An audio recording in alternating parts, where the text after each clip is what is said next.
Hey guys, and welcome to this episode of FTC Friday. Today we're going to talk about some new ways that you can grip and work with the cones. One of the chief among those methods is we're going to talk about a way that we theorized on Robot in 3 Days that we could potentially write those cones. So we're going to go through that. We're going to go through some new products that we've launched since the last stream. And going to hang out and answer any questions you have. If you have questions that we can talk about live, make sure to throw them in the chat and we will address them as I see them. We've also got some giveaways, of course, and we'll get into those pretty shortly here.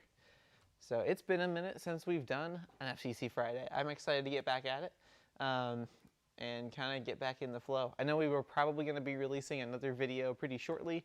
We released one video today that is an overview of the Robot in 3 Days videos. That's one of my favorites, so stop by and take a look at that when you're done watching us here. I really enjoyed making that video.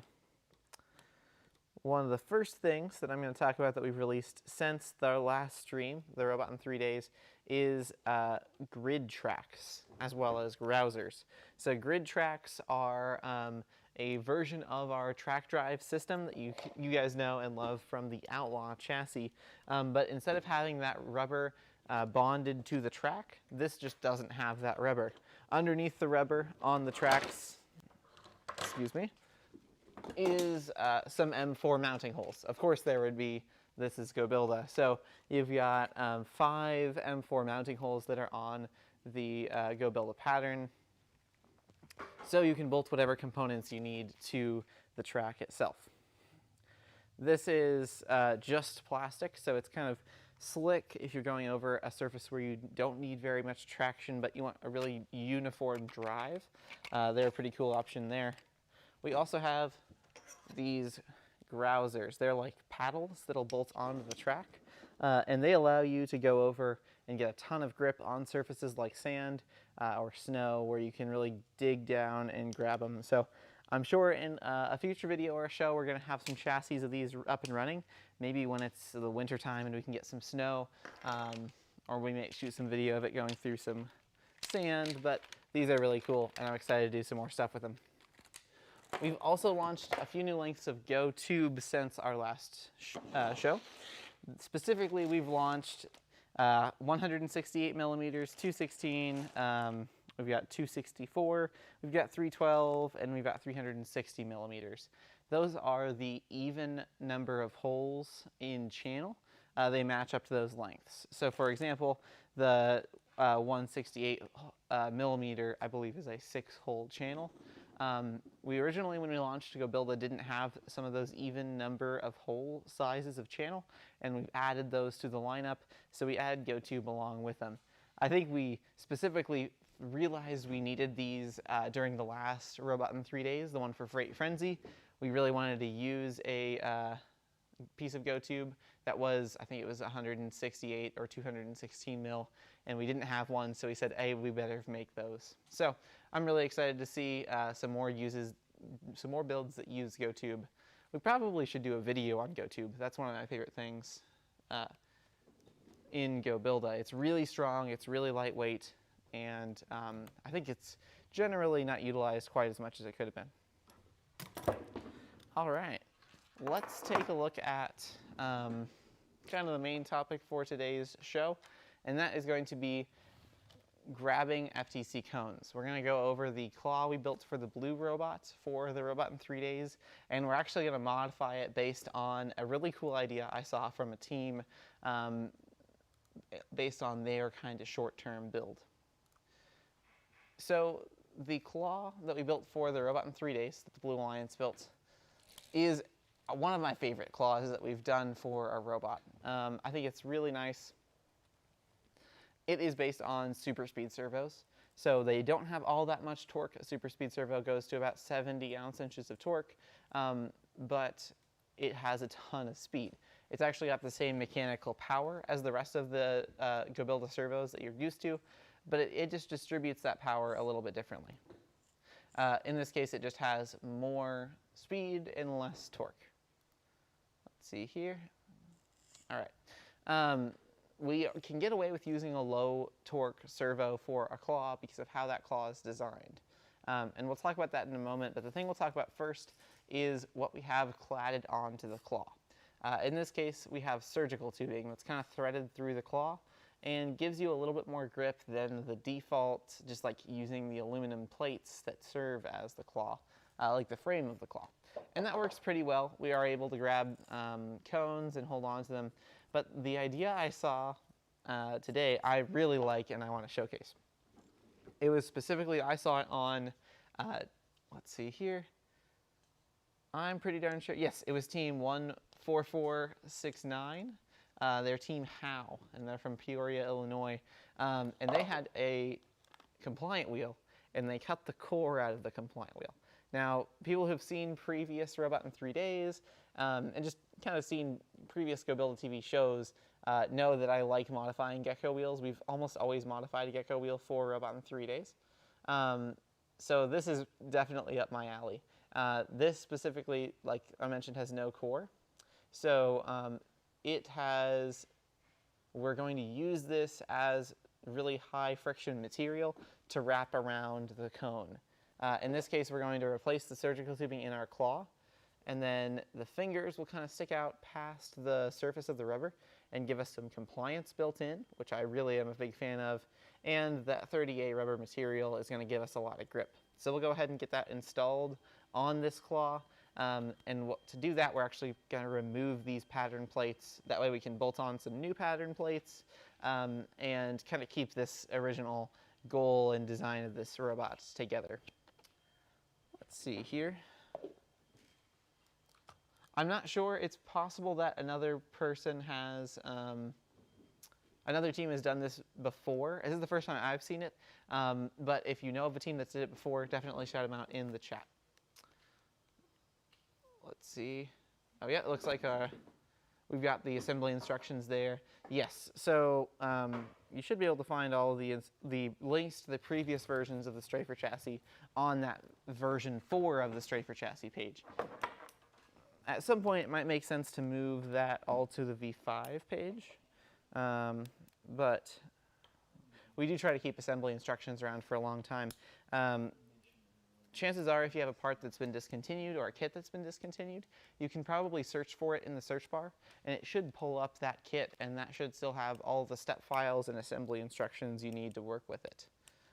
We try to keep those fairly well supported kind of throughout the lifespan of those products. A lot of the times we're after improving our products enough that we can create a new version before the useful life of the previous version is up. You can totally run a Strafer chassis for years and years, but we may come out with a new version by the time when you're still using that chassis, and that's perfectly fine. All right, I've got both of these angle pattern plates almost unbolted. I considered making a new claw, but I kind of like using an old claw or using the claw off the robot in 3 days, because it means it's going to be already mounted to the robot, it's at the right height, and we can kind of demonstrate it working on a real robot, which I like a lot.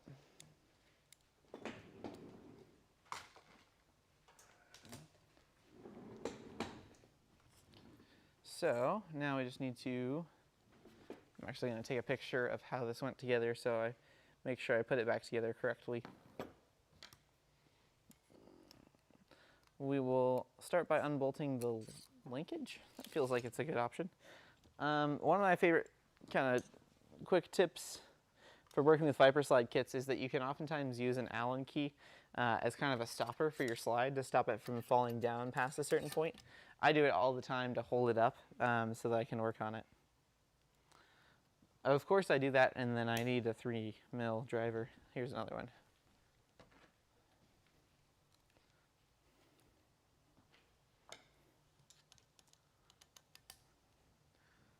So I know we've done a lot of live streams on Go Build a TV. We're actually at number 39 now, I think. It's crazy. So I think we have to figure out something cool and fun to do for like a 50th show. That'll be pretty exciting. But the other thing I want to look more at is potentially do more videos that could help FTC teams. So if you have any suggestions for videos that we could do that would help either rookies or veteran teams, drop them in the chat and we'll talk about them. I am always excited to think of and work with new ways we can help, especially rookie teams, because, you know, getting up to speed in FTC is really tough.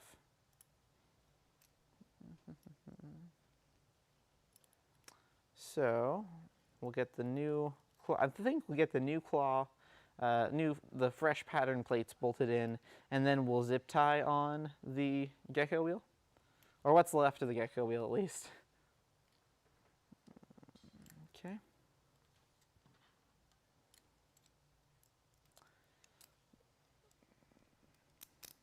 The downside of modifying the existing claw is that it is more work than working on a claw that's just hanging out in space.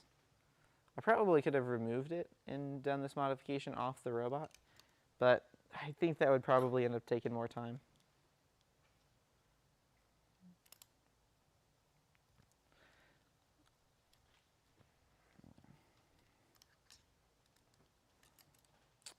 I personally, and I only think about this because I went through and did some referee training today.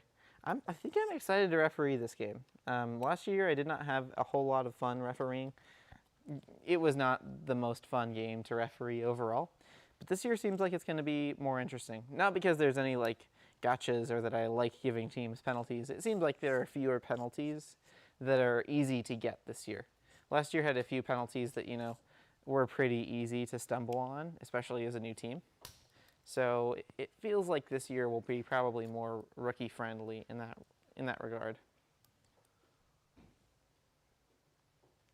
How fast would one Viper slide be able to lift this gripper? So this slide is driven by two 1150 RPM motors. We could go through and do the math at some point, but I will open my cheat sheet here in a minute and tell you how fast this lift is geared.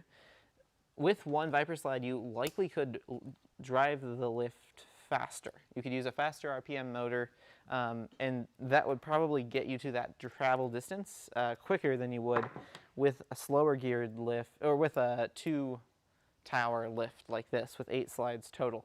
The big upside to having more than one tower of slides where it's supported on both sides is the rigidity of the system. So a lot of times with a really rigid slide system, you can drive your robot faster without worrying about the element wobbling around inside your claw, or worrying about the claw as a whole wobbling around and making it so you can't score quite as quickly. Now with this much weight, like with this little weight on the end of this claw, I doubt that would be a big limitation, but it is one of those things that it's one of those limitations of Robot in 3 Days where we don't really have the chance to prototype things very thoroughly.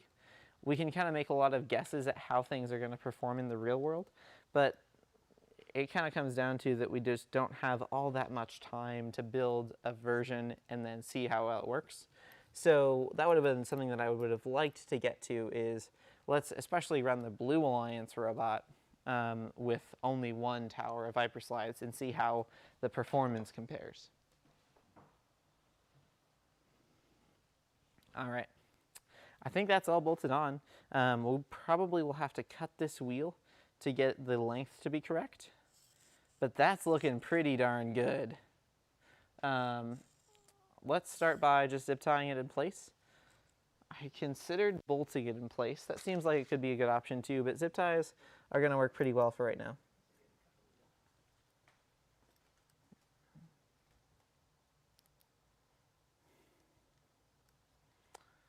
All right.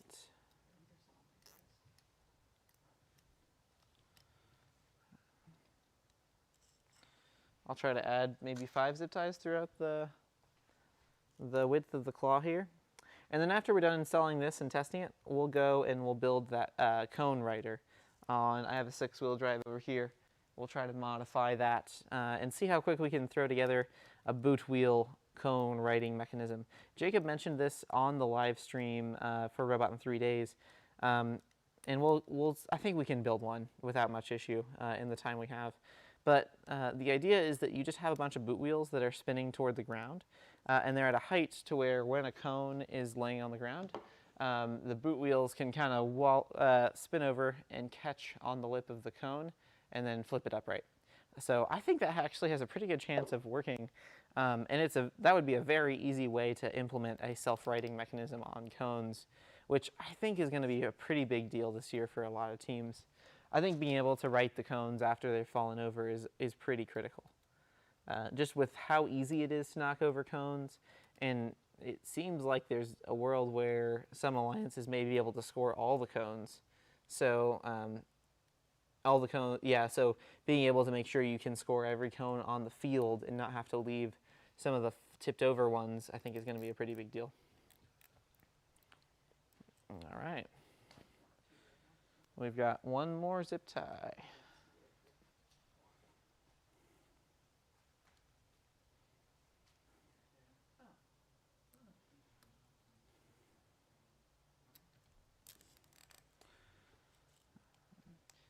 Oh, do you have some scissors for me? That's perfect, thank you. I like how it's kind of counterintuitive. I did not expect scissors to be quite as good at cutting 30A rubber in gecko wheels as they are, but they're great. Really easy to control. There we are. All right, we have a cone. We have a claw, excuse me. We'll unstop our lift, and we'll give this a shot. It sure looks funny. Oh, interesting. So it seems like it wants to push the cone out a little bit more. Yeah, okay. So I do really like it, but I think we might want to modify some of the lengths of the spokes. So right now they collapse outward. Let's see, we'll kind of give you a potentially better look there. So when you apply that pressure, the cone kind of slips outward away from the inner fingers there. So one way to look at this would probably be to extend this out and have more of the wheel remaining to kind of push toward the center. But one thing we may do is shorten these inner spokes. I think that's probably going to be our best bet I think we're going to want to give the cone more room to go in.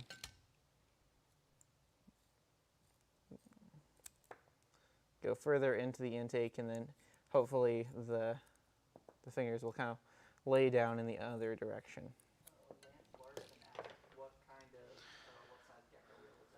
This was a 96 millimeter gecko wheel. And then let's see here, what type of stainless steel alloy is used in 8 millimeter X shafts? We have, those are 303 stainless steel. All right, well, we still have that same effect.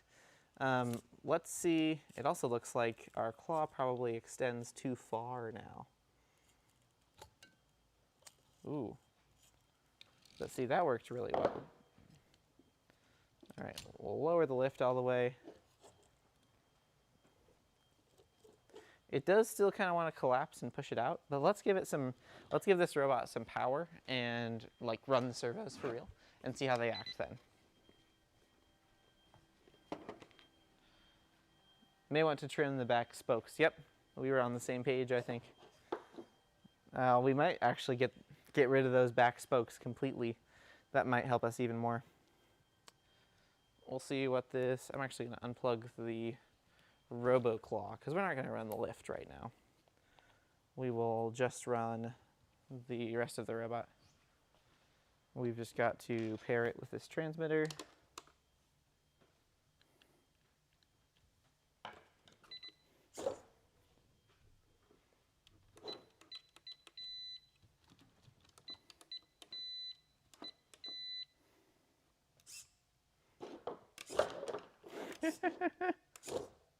All right, so if our robot was to drive up to it,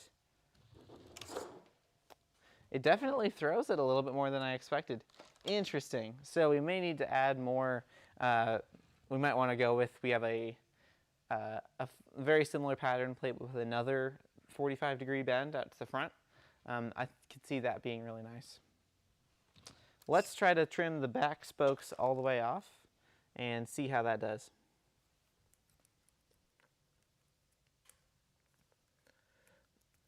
I think that this kind of destructive testing is nice for us to do on live streams because it means you guys don't have to cut up your gecko wheels to get a sense of how well this is going to work.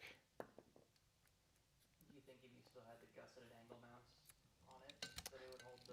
That's not a bad idea. We could reinstall those gusseted angle mounts at the end. That is way better, though. Ooh. Can you do it again? Yeah. That's a lot better. And that holds it really well. I definitely think this is better than the surgical tubing if we can get it to be just a little more consistent. We might trim, we can keep trying to trim off more spokes. So we'll drive the robot up, we'll try to grab it. Yeah, that throws it out of the intake a little bit more than I'd like. The other thing we could look at doing is maybe, we may be going too far forward with the servos. Yeah, if we hold it in the intake, it's pretty good.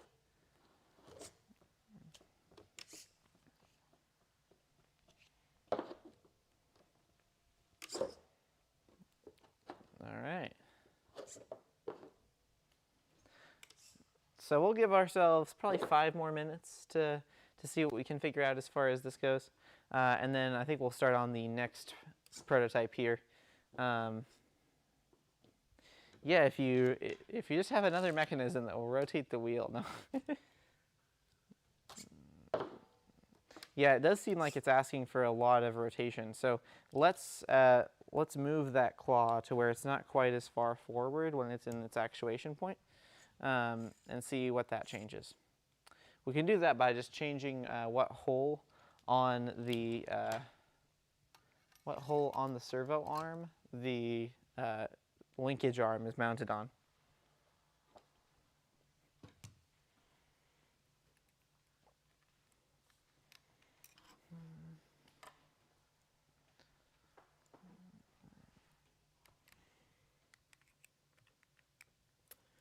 And you may notice I'm using my handy Sonic Hub trick. 8mm hex components are 12mm hex, or excuse me, they are 7mm hex, which is the same flat to flat as a hex nut. So every once in a while I'll grab a Sonic Hub to use as a wrench if I don't have a wrench handy. So we'll move this down a hole. We'll have to remove the servo horn to do that, but that's fine.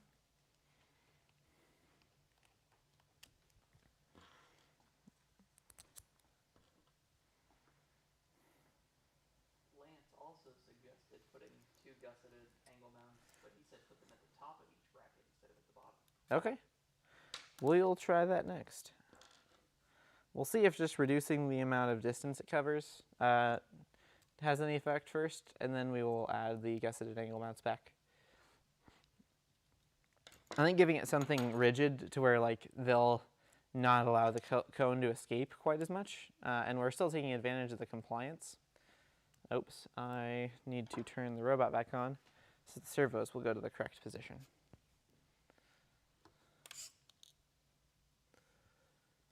There's my servo screw.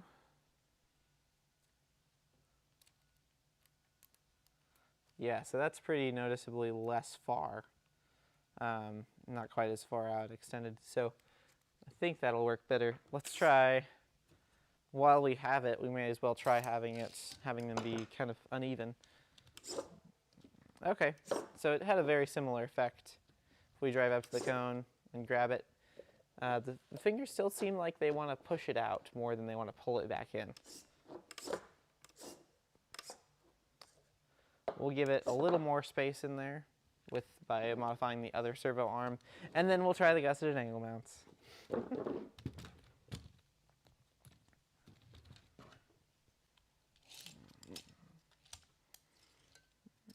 Right. We'll install our lift stopper and do the same thing.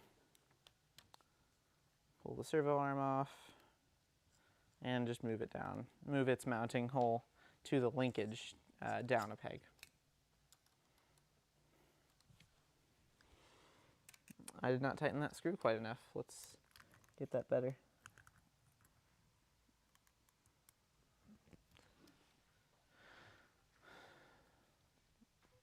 All right.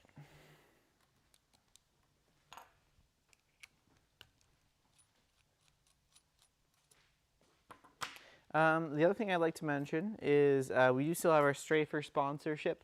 If you haven't heard of the Strafer sponsorship yet, I would be kind of surprised, but basically we go through and we sponsor $225 of the $375 of a Strafer chassis, and we're able to do that for 150 teams. We've done that for a few seasons now. This season's, we've picked 100 of those winners already. We picked them at the end of September and then the end of October. The end of August and the end of September, and we'll pick the last 50 winners at the end of this month.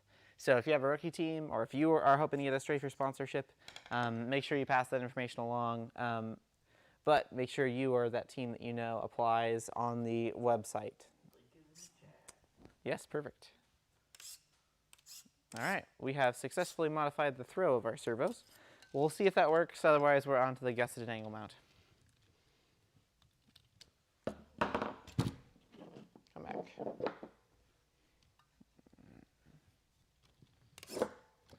Yep, about the same thing.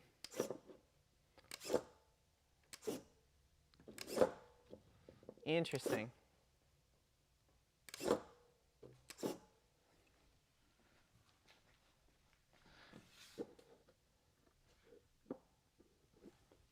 The other option is we can cut all the fingers off. And then it'll just be a band of rubber that'll be nice and sticky. Honestly, that probably is going to work better. We'll try the gusseted angle mounts next, then we will cut all the spokes off and we'll go that way. We had someone on YouTube suggest cutting off all of the spokes except for the front tube. Okay, yeah, we'll give that a shot. If we're going to cut them all off, we'll leave the front tube and try that. We can cut off like 2 and then test it and then cut off 2 more.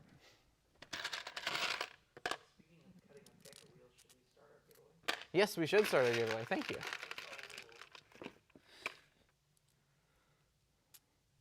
All right. Oh, I need some lock nuts as well.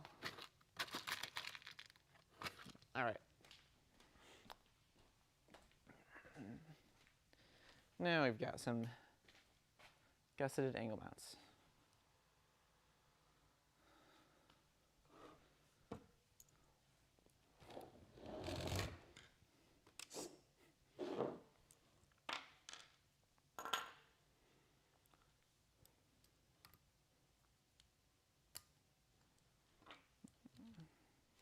I'm going to unplug the robot again so I can work on it.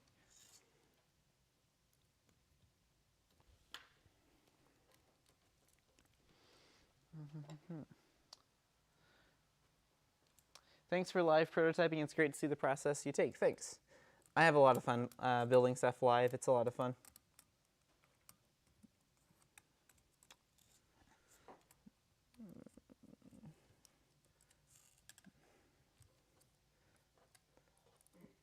I think that a big part of prototyping is just testing things out. And I think this is a great example of stuff I used to do in FTC, right? So you might see a feature of a robot and say, hey, that's pretty darn cool. Let's see if something like that might make our robot better. So in this case, using that compliant wheel in the way that team did, let me remember their team number again, 14469. We looked at that and said, hey, that's pretty darn cool. Let's see if that could improve our robot in 3 days. And I think it probably still will, even if we don't have any of those spokes left. If it's just a solid rubber band, that's still going to be, I think it's going to be more reliable than just a bunch of individual pieces of surgical tubing that may not hold on quite as well. Can we shout out that Sonic hub they're using instead of the 7mm? Yes. Yeah, sometimes, you know, I forgot to grab one for the stream, so Sonic Hubs, Nate Rex Sonic Hub will work just fine as a M4 lock nut wrench in a pinch. Hashtag tech tip? Yes. Was that on a Servo City Tech Tips video segment? I'm pretty sure we talked about it then. Okay, I think this is going to work. We'll see.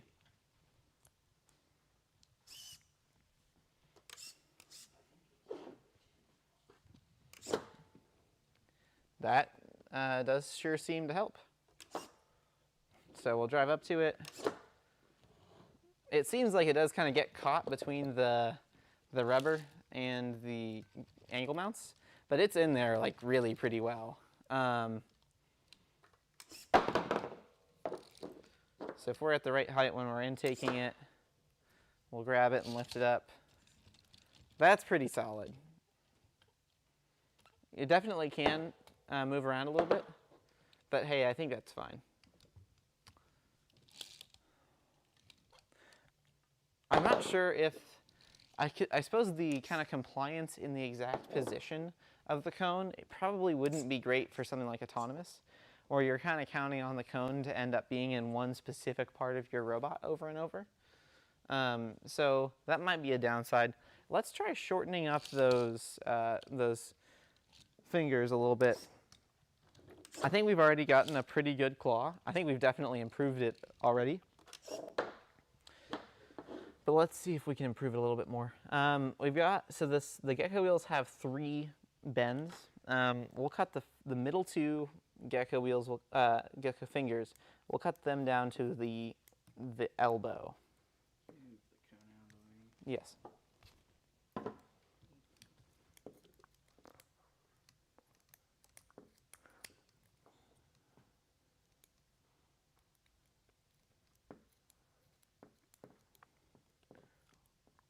So since we're kind of doing destructive testing, let's just go ahead and test this setup and see if we've improved it. Yeah?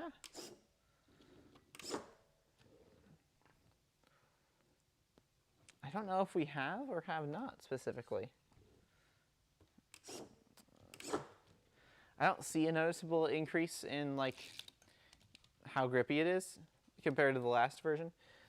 It does seem like it didn't push it as far forward in the claw, which is nice.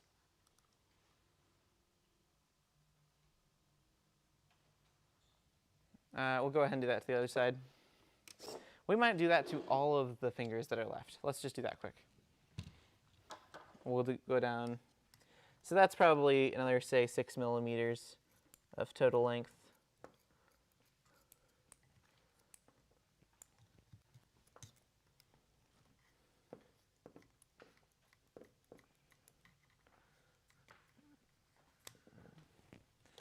All right, like we did before, we'll try one side, and then we'll do the other side. All right. This seems like we're getting a lot closer. That doesn't seem quite as like sporadic and uncontrollable. I think making those shorter and giving the cone less room to move around in the fingers of the gecko wheel is helping.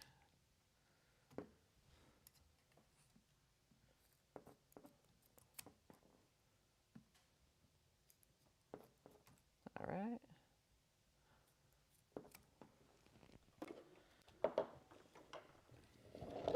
I think this is the moment of truth. That's pretty good. That's a lot closer to the base of the claw. I don't think we even end up using the gusseted angle mounts. Yeah, it never touches the gusseted angle mounts. And it's in there pretty darn tight. That's the best one I think we've done. All right, I think that's a pretty noticeable amount of improvements. I'm pretty happy with that. I think that you could keep going and refine, especially like the servo position. But I think that's definitely got the idea across. So we ended up with, let's see, about half length fingers on either side, like legs on either side, and then about no legs in the middle there. I do think you could cut all of them off and end up with a pretty similar result. You do still get a lot of the grip advantages from it being a really grippy material, but in this case, I think we're pretty happy with that. Next, let's grab, we need a long 8-rex shaft. No, we need, yes, and then we need to install some boot wheels, and we need to see about at what angle we want to run, or at what height we want to run the wheels in order to grab and right the cones. So let's see here. We'll grab a piece of channel. That'll be a pretty easy distance above the a pretty easy distance above the drivetrain for us to create. That's definitely way too low. Maybe it's 2 pieces of channel.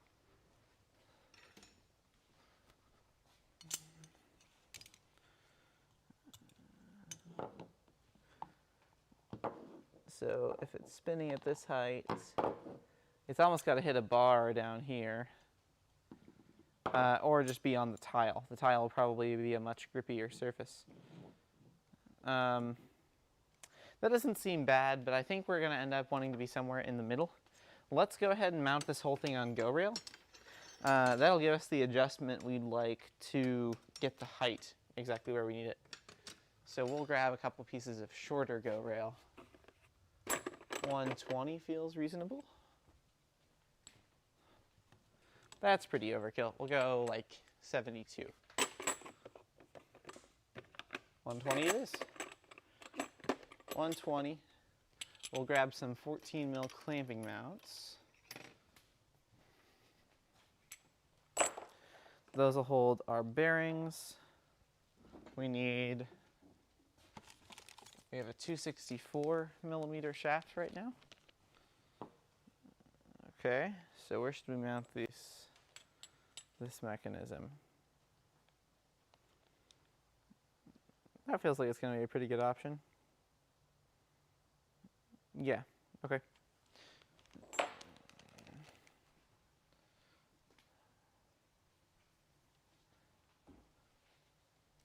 Electrician scissors are a great tool to have in any toolbox. Yes, some better scissors would be awesome. So I would definitely recommend getting some nicer scissors if you plan to be modifying gecko wheels a lot.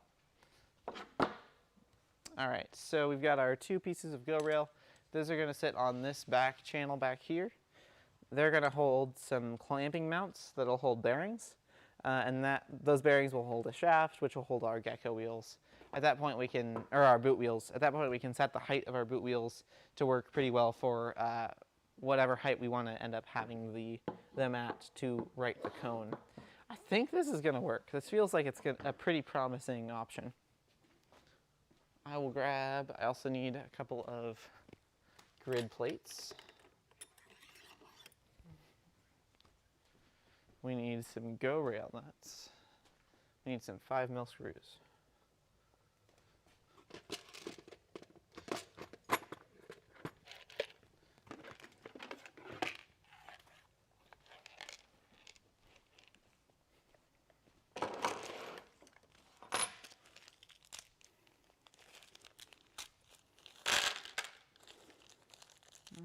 Okay.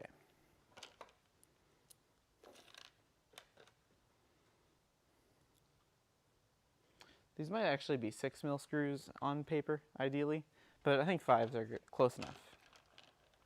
You might actually be able to use 7s here. Huh. That's okay. I'll also grab some 8 mil screws. Those will go up through the grid plate into the feet of the clamping mounts. You know, instead of clamping mounts and bearings, I'm just going to use a pillow block. That's a little bit nicer. I needed that screw. All right. Grab a couple pillow blocks.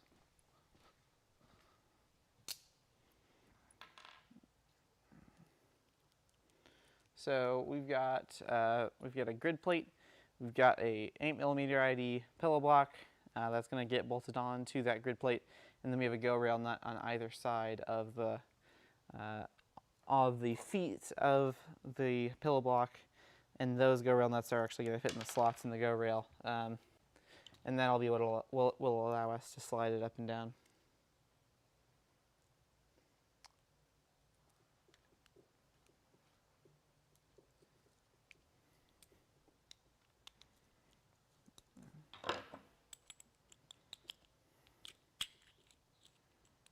Perfect.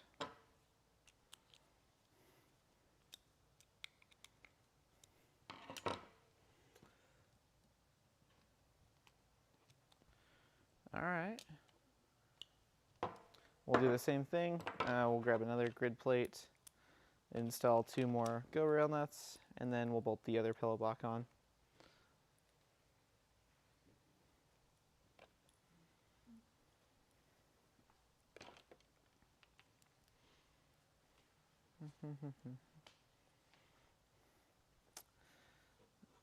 Let's see here. Man, build streams always go by pretty quick. I had no idea that it was already 4:40. That's awesome.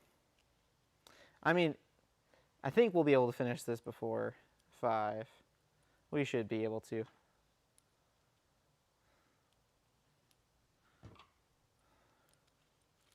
kind of fun to get like a stopwatch and do like a build as fast as you can. That would be pretty fun. Get a couple people to cut like race and see how quickly they can build something that achieves some task. I think that'd be really fun. I need to get a stopwatch for refereeing, I think that'd be nice. Go build a bot race. Go build a bot race. That's pretty fun. The bots could they could actually race. Like that'd be pretty fun. That'd be pretty fun. Yeah, build the fastest car in like an hour. If you want us to do it, email Ethan. I have seen a couple people do build like basically cars out of GoBuilda for classes. They've been pretty cool. Or they will implement like Ackerman steering and a lot of neat engineering principles around cars and car geometry. So that's been pretty neat. It's not exactly what we're talking about, but pretty similar. I'm gonna grab a ball end hex key. I think I left one right here. I did.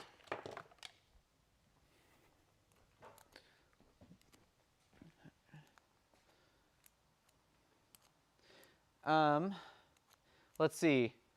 Robert Red, I'm gonna go work on some stuff. Are you still eligible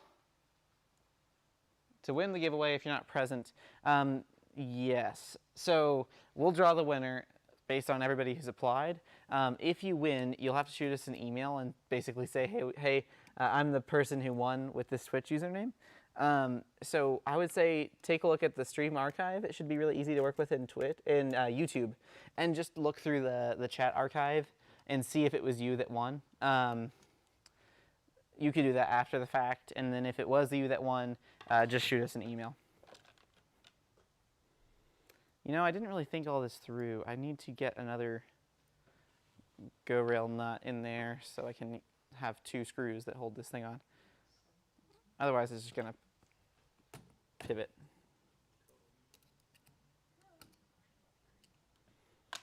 All right. A couple, yeah.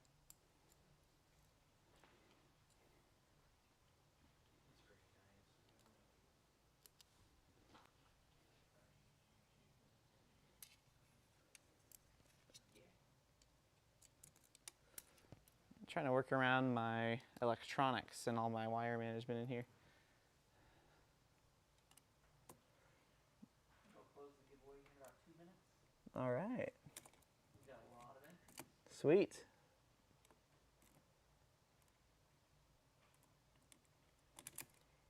The other thing that we haven't prototyped for FTC for this season yet is an active intake. I thought about making this stream about active intakes for Power Play. I think that'd be pretty fun. All right, now I've just got to get the go rail nut in the right place.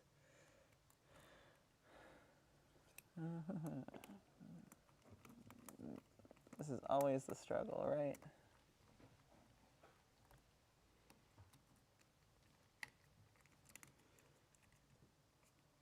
There we go. I got it. Now I just have to do that one more time.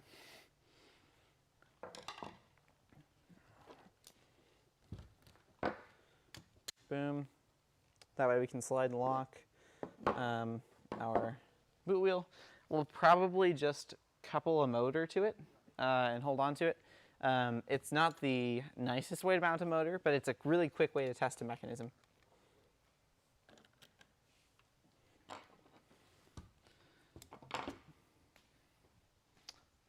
Let's see here. So we're at 2 holes.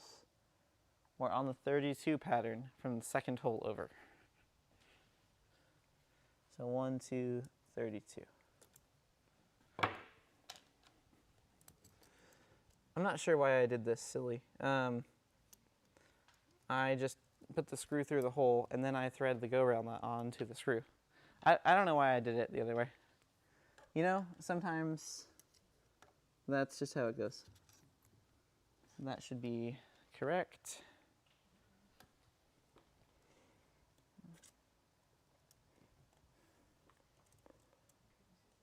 You gotta get this out of the way of the wires.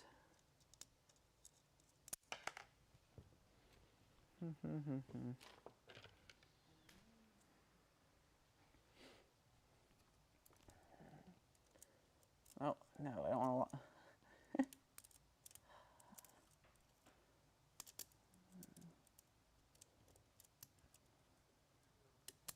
There it is. Okay. Now I'll thread the other go rail nut onto that screw. And then all I have to do is tighten the screws. Oh, I do have to put them in the correct hole. There it goes. All right.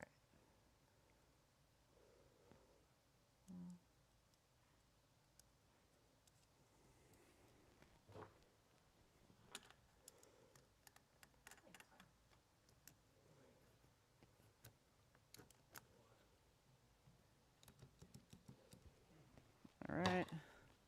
Now it ended up being a little tight, so I will loosen it up.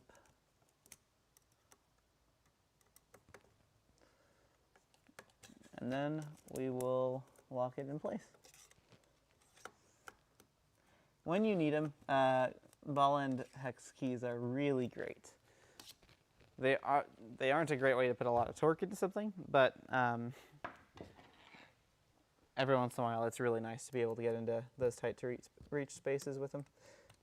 I will loosen the go rail nuts and the screws that hold on the first, there we go, one of these pillow block assemblies, and then I'll install the shaft through the other one, and then we can line them up.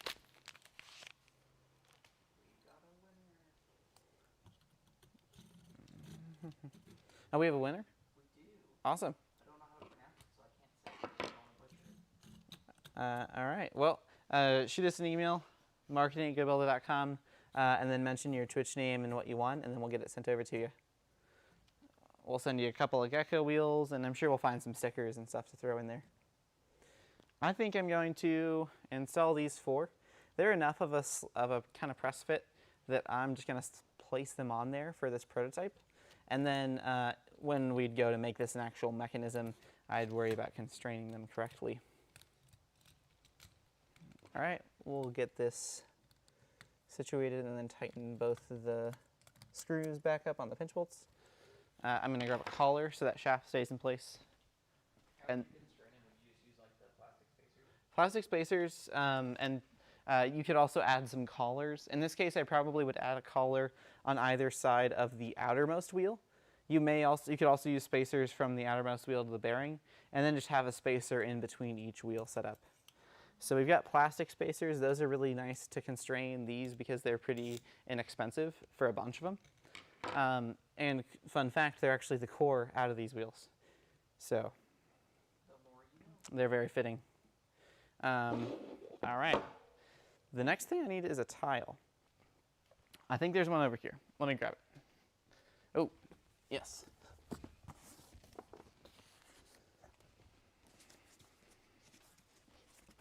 Perfect. This is not an FTC tile. I think this is not quite the right texture, but it's pretty close. I think it's going to work for this. These are way too low, so we've got to raise that assembly as a whole.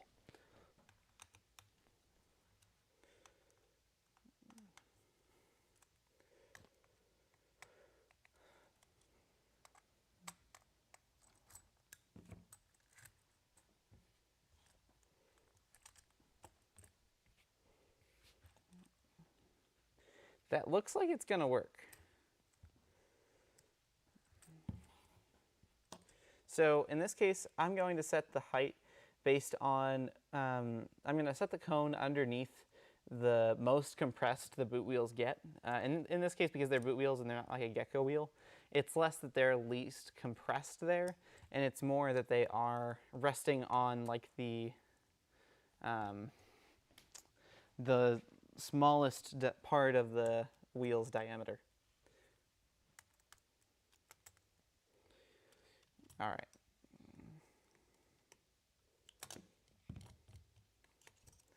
So we've got one more screw to tighten up, and then we'll try this under some, just by spinning it by hand, and then we'll apply some motor power. So it looks like you would drive your robot up, you'd be spinning this, and then you'd keep spinning it and drive backwards. That looks like it's going to work really well. We'll drive up to it, keep spinning the wheel,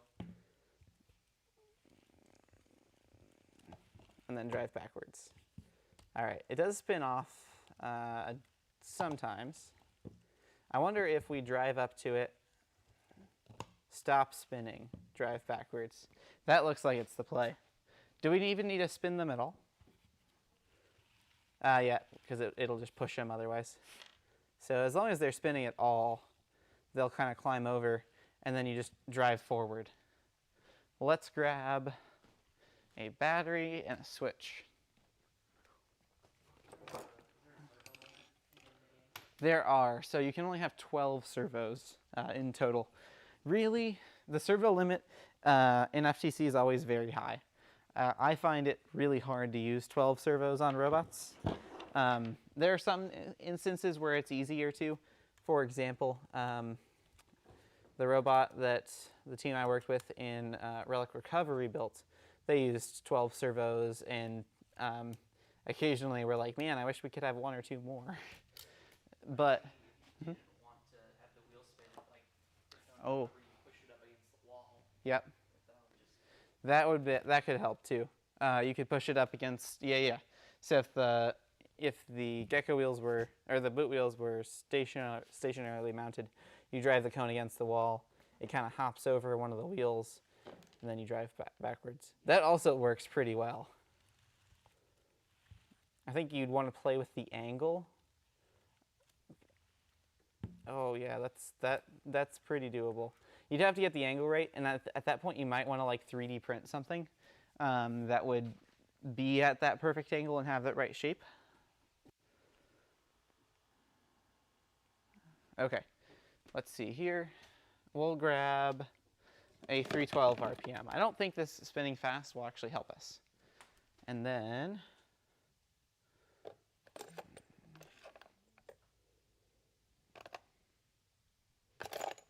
I have an 8-Rex to 8-Rex coupler. Perfect. We'll install that coupler.